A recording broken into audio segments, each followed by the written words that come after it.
if you have to say to other people, I'm manly or I'm mature, you are not mature and you are not manly. Please grow up some more before you go out and do stuff, because inevitably I will find you yelling at some poor cashier in a retail store about how you dropped your own cucumbers and yet you want a refund.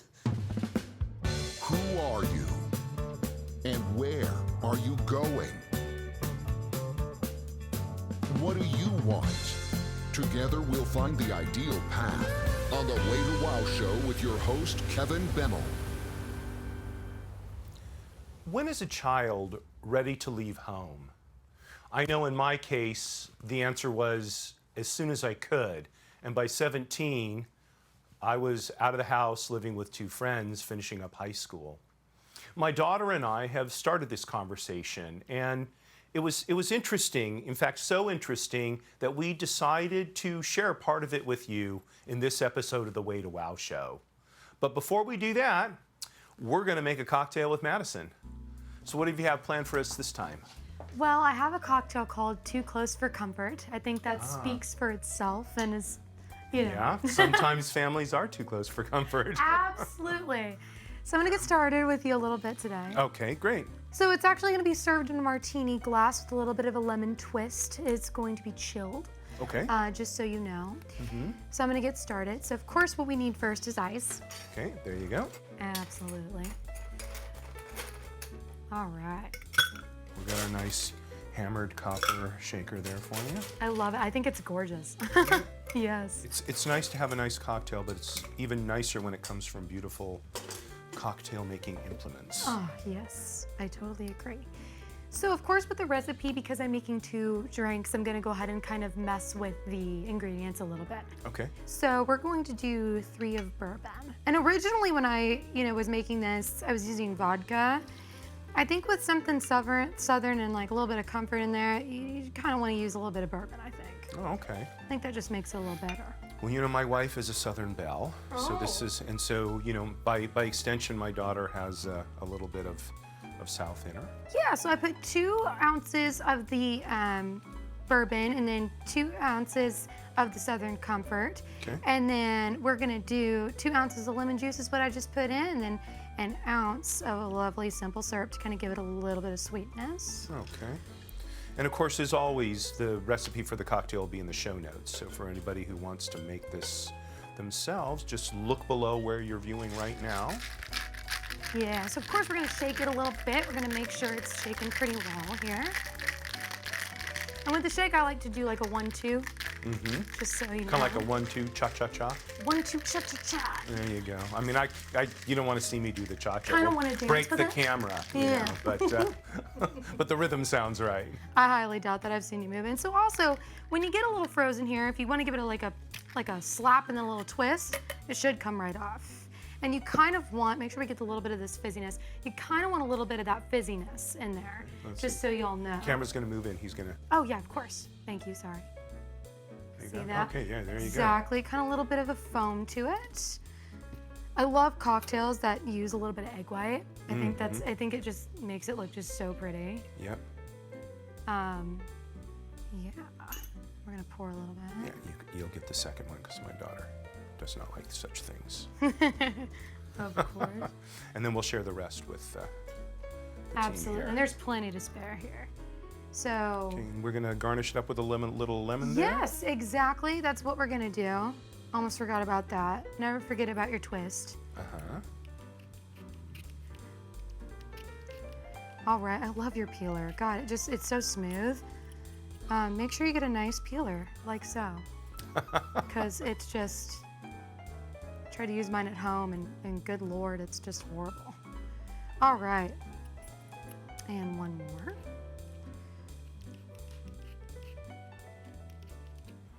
Okay, yeah, And can't wait nice to try color. this. Oh yeah, me too. All right, and make sure those oils get in there, twisting that. Yeah, nice. Perfect. All right, now we're ready. We're rocking Okay. and rolling here. We are. And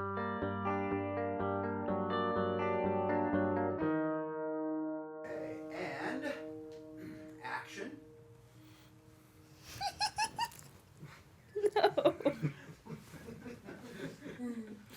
She has the giggles. You okay, baby? Don't worry about it. Just take your time. I don't know why I'm so nervous. This is not a, common experience for you. You okay? No, I only record every other week. Well, It that's should true. be. But not with your dad and all these people around you. And not with my face. Yeah. People You ready? only hear my voice. Yeah, I think so, yeah. Okay. So if you watched our previous episode on video games, my daughter and I talked about one of her favorite pastimes, and so we thought we would come on the show again and talk about another kind of issue that we're working on. She's a little bit nervous. Another issue that we've been talking about more and more over the last several weeks. So my daughter's a teenager now, and she's interested in having more independence and doing more things on her own, and really for that inevitable time when she'll leave the nest and go out on her own. So we've had a number of conversations on that topic and thought it would be valuable to share some of that with you, our viewers, and explore maybe some new thoughts. And as I was thinking about it myself, I realized that the 3 pillars of attainment that we talk about on the show, in many ways, is a way of understanding when is it time for a child to go out on her own. What kind of issues, what kind of things do we need to think about? So I told Madeleine, I said, why don't we just sit down, and we probably won't go through all 9 realms because we don't have that kind of time.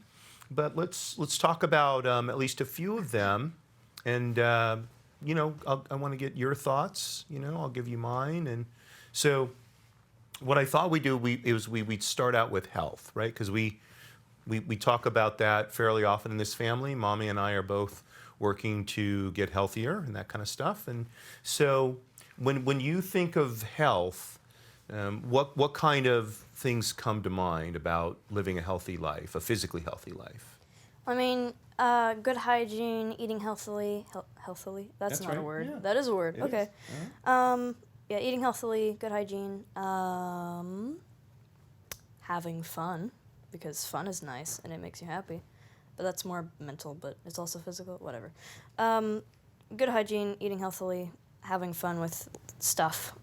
That's kind of it. Okay. So having stable finances. Okay.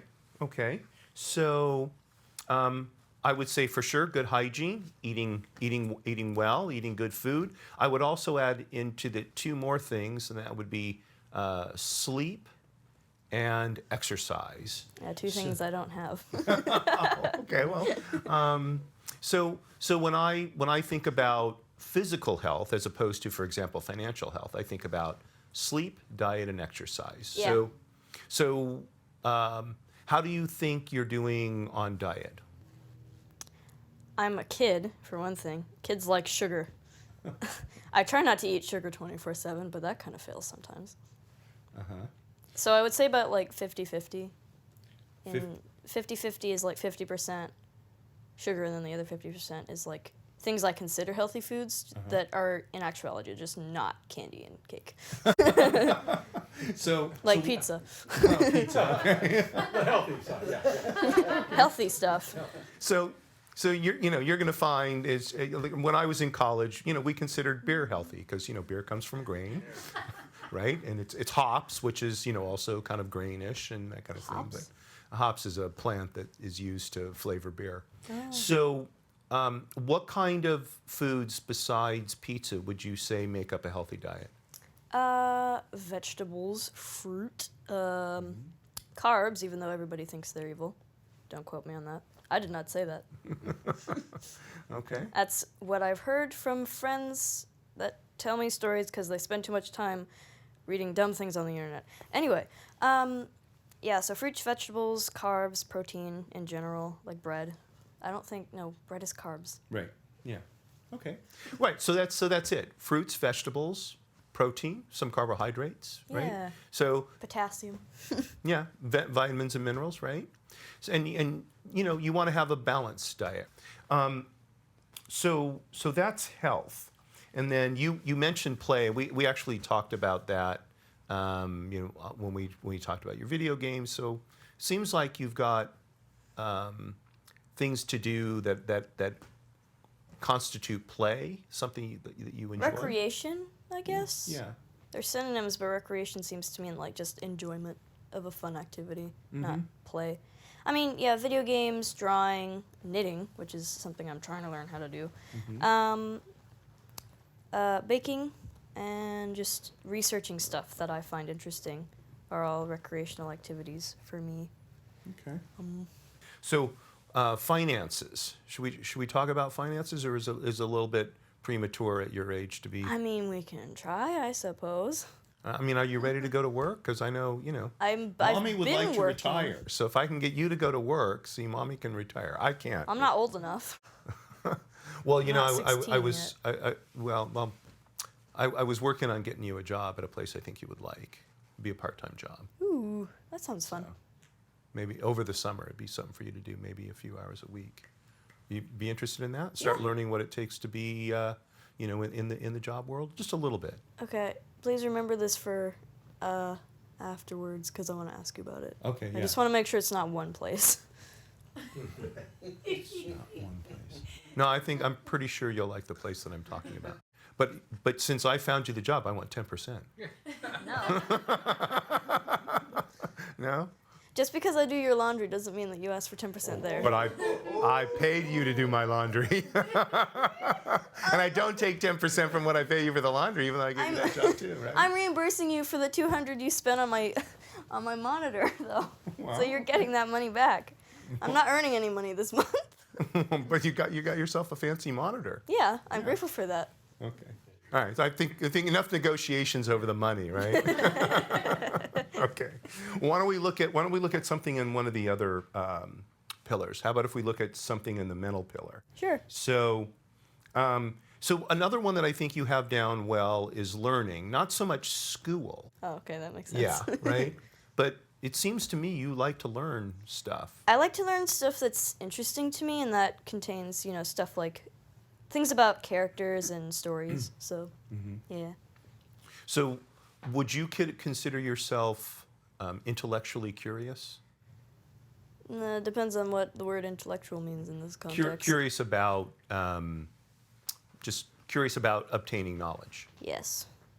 Specific knowledge, yes. Knowledge in general, But knowledge, yes. Specific ones. All right. So, frankly, that's the most important lesson I think anybody can learn in school, is to enjoy learning. What about relationships? How do you feel about your ability to relate to other people, create relationships, that sort of thing? Okay, well, first things first, since, as mentioned before, I've implied that I record videos. Go subscribe now. Shameless self-promo.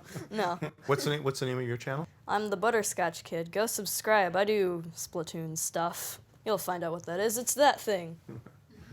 You can't see it in the camera. Okay, so it's called the Butterscotch Kid? Kid, yes. So the Butterscotch Kid. Okay. Yes. Okay, good. All right, so good. I mean, since I like things that are considered boyish, even though, like, half of the YouTube community is girl YouTubers doing gaming stuff.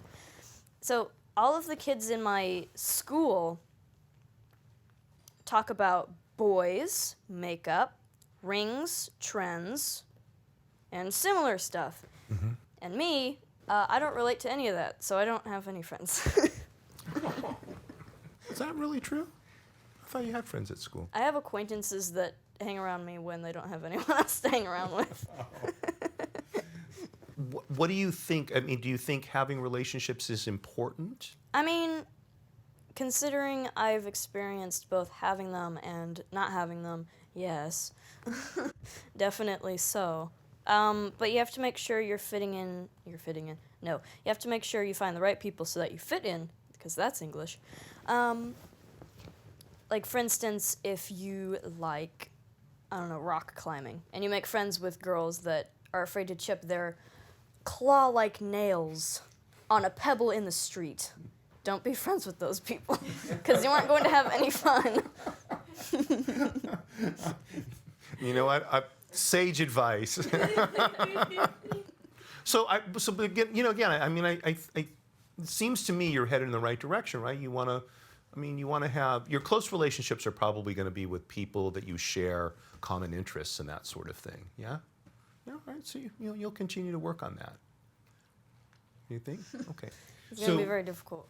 So I think the last thing we'll talk about is mindset. Do you know what mindset is? So mindset is how we look at the world.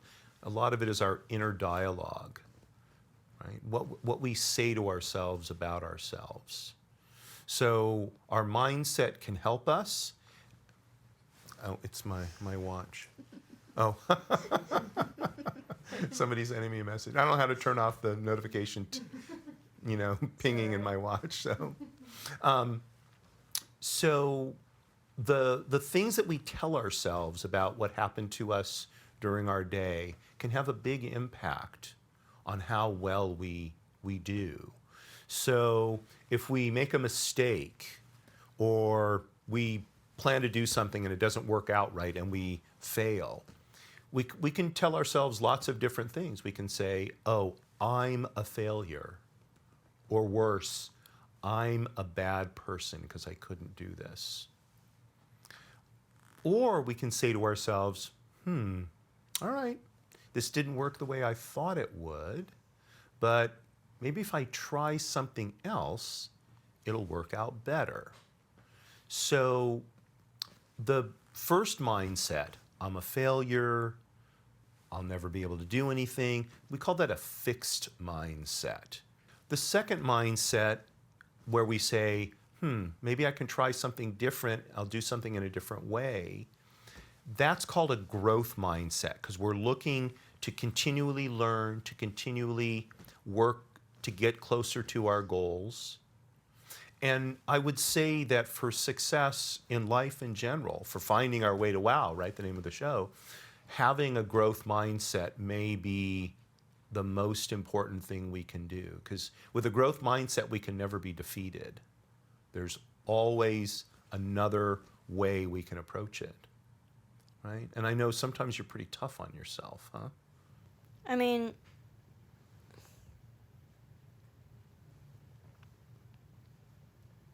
anyone with a growth mindset, in my opinion, can be defeated by something that triggers them to act different from how they usually act, like the loss of a family member or something like that. That's not the point. I mean, I guess I get what you're saying.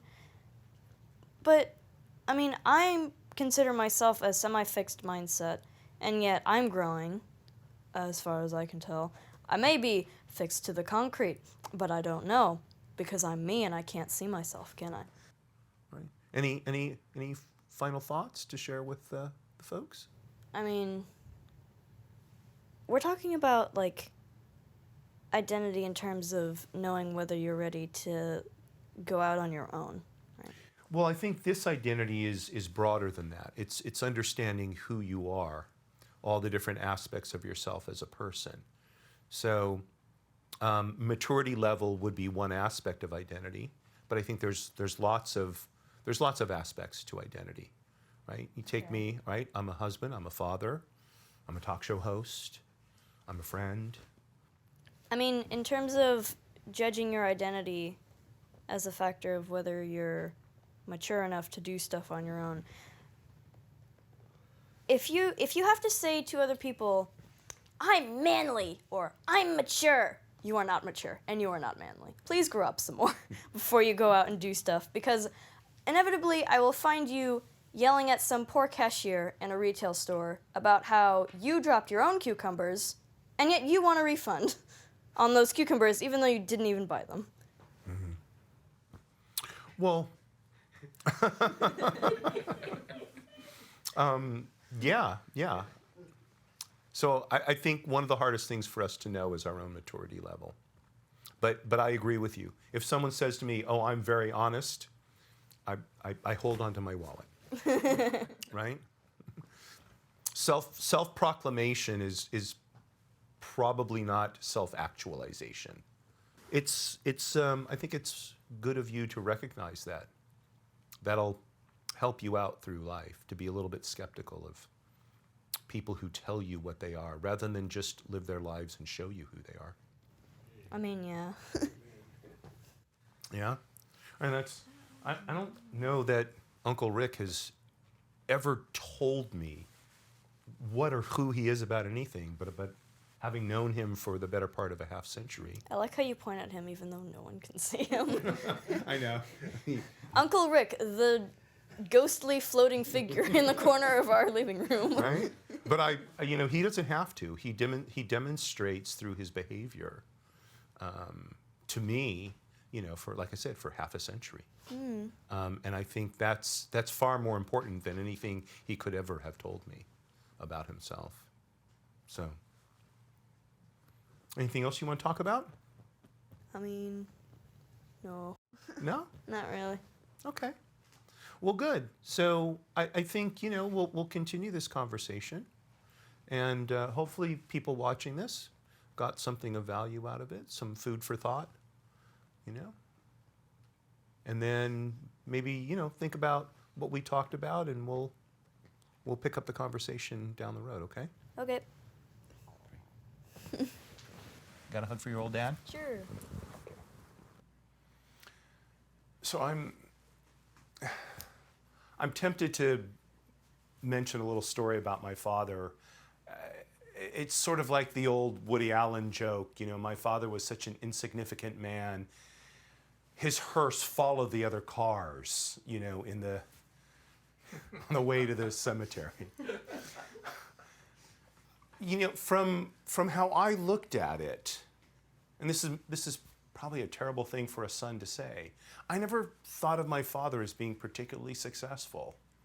And finally, around the time I joined the Navy, I screwed up the courage to ask him about that. And he was absolutely flabbergasted by the question. He said, "How could you think I'm not successful? I've done in work what I love doing, and I raised 3 great kids. That's all the success I ever wanted." And it struck me then, or actually on reflection, it struck me now, but thinking about that time, as much as I think of the Way to Wow show as helping you find your unique path to success,